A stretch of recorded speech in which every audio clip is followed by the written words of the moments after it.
Selamat malam teman-teman semua. Salam kenal, nama saya Hansario. Teman-teman pernah nggak setelah 5 hari yang menyedihkan, nggak menyedihkan mungkin ya, yang naik turun sama masa kerja teman-teman, teman-teman ngerasa sangat capek dan menggila. Saat teman-teman pulang, rasanya gerbang yang akan dibuka itu menggigil ke seluruh badan dengan semua getaran-getaran besinya itu ya, setiap kali kita dorong. Dan saat kita nyampai di kasur kita, itu udah baikan surga teman-teman. Udah nyaman banget itu buat tidur ya teman-teman ya. Dan karena Anda kecapean, Anda putuskan sama hari Sabtu tersebut, gue nggak bakal ngapa-ngapain, gue nggak bakal jawab siapapun, dan gue bakal diem aja di kamar ini, jadi bangsat. Enak sih untuk 3 jam pertama. Setelah jam keempat, Anda ngerasa anjing, gue biasanya bisa ngelakuin sesuatu ini yang baik nih.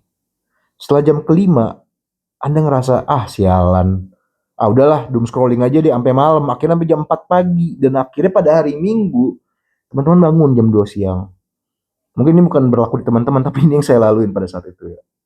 Nah, saya bangun jam 2 siang ketika itu matahari sudah terbit, udah di tengah-tengah justru, dan masuk ke matahari pintu kosan saya. Nah, biasanya kan saya kan hidupin AC kan dengan timer kan. Saya bisa ngelakuin timer 3 jam setelah saya tidur, AC tersebut akan mati. Jadi yang saya rasa adalah transisi antara dingin ke panasnya siang hari tersebut. Dan yang dalam pikiran saya ada satu doang teman-teman. Sialan, gue buang-buang waktu gue, Sabtu gue yang bisa gue gunain buat banyak hal. Karena ada adagium di mana kita harus apa ya bahasanya ya, berakit-rakit dahulu, bersenang-senang kemudian, jadi sakit-sakit dahulu, nanti senang-senangnya kemudian. Saya acak-acakan tapi intinya gitu lah teman-teman, kita mending sakit dulu kan. Jadi saya awalnya berencana Sabtu Minggu ini harusnya saya kerahkan untuk melakukan sesuatu, mau itu inisiatif kapitalis saya atau mau inisiatif sosial saya, apapun itu, setidaknya kita memberikan manfaat lah pada dunia ini kan. Terus saya capek, jadi saya memutuskan untuk melakukan doom scrolling tersebut ya. Dan ketika Anda jam 2 pagi, jam 2 siang itu terbangun, rasanya sangat menyedihkan gitu. Aduh, gue menghabiskan 24 jam dalam hidup gue. Dan Anda ngerasa bersalah, dan gara-gara Anda ngerasa bersalah, Anda malah makin memutuskan untuk membuang-buang waktu Anda. Nah, dari saat seperti itu teman-teman, yang biasanya saya lakukan adalah saya keluar dari tempat kosan saya, cari makan, dan bengong. Itu ngebantu. Karena ada bahasa itu, dekompresi teman-teman. Itu dekompresi. Dimana lu ngilangin semua penat yang ada dalam diri lu kan. Dengan cara ya udah ngeliat jalanan aja bro, ngeliat orang, oh aduh ini orang udah lagi jualan nih, ada yang jualan sayur ya, keren juga. Terus ada orang-orang warteg lagi pada memasak kerang hijaunya itu yang baunya sampai ke hidung ya, menusuk tapi nikmat alhamdulillah. Itu sangat membantu loh teman-teman, dekompresi dekompresi seperti hal itu. Dan saya sangat menganjurkan itu kepada teman-teman yang mungkin merasa kecapean, pergilah kalian, tuangi pikiran kalian ke dalam kekosongan, tuangi pikiran kalian ke dalam tong sampah, ya, buang diri kalian untuk sementara teman-teman. Dan setelah itu saya memikirkan, oh iya, saya masih ada beberapa kewajiban yang mesti saya lanjutkan dan harus saya nikmati karena itu tanggung jawab kita lah ya sebagai orang dewasa. Dan saya nggak ingin lakuinnya. Nah ini muncul yang namanya procrastination. Bahasa Indonesia-nya apa ya? Bahasa Indonesia-nya adalah kebiasaan kita untuk melambat-lambatkan keinginan kita untuk mengerjakan kewajiban kita. Ini penyakit teman-teman, sangatlah penyakit. Dan suatu ketika setelah saya pulang dari warteg tersebut, setelah menghirup wangi kerang hijau tersebut, saya kembali ke kamar saya dan saya melihat, oh iya berantakan di kamar ya.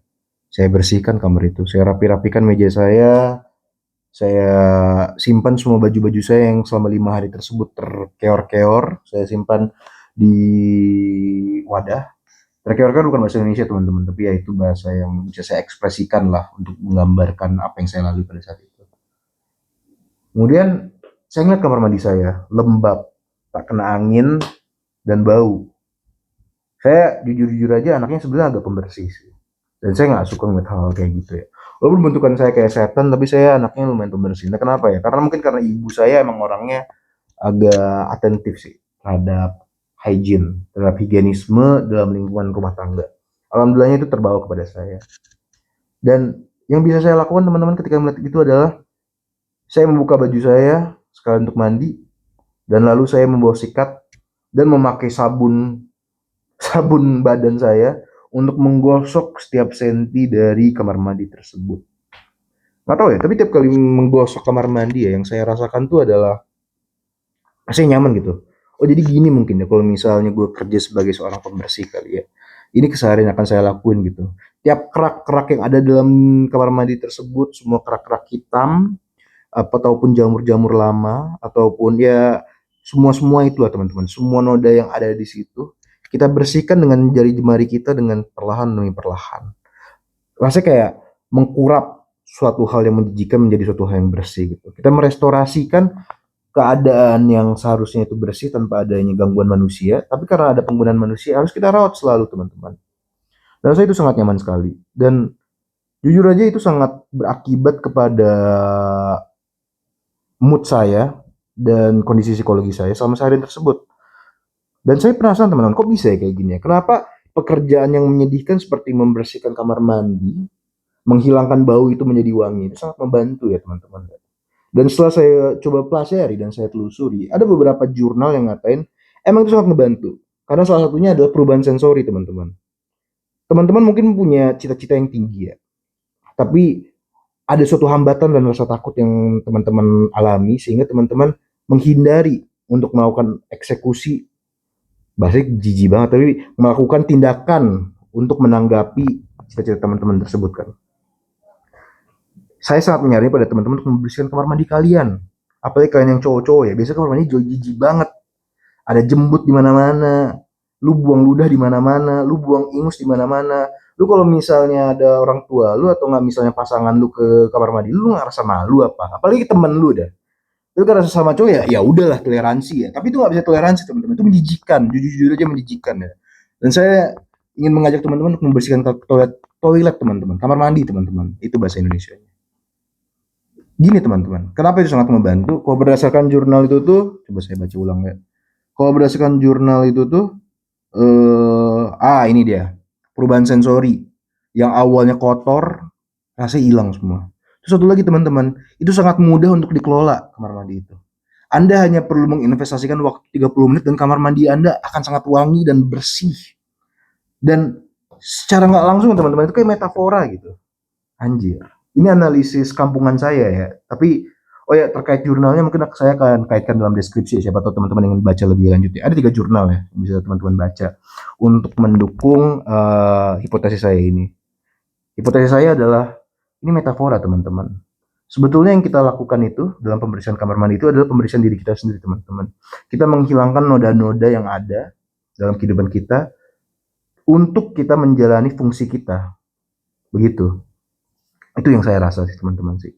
Kayak noda yang ada di WC, yang ada di bangku toilet itu, adalah noda dalam hati saya, adalah noda dalam pikiran saya.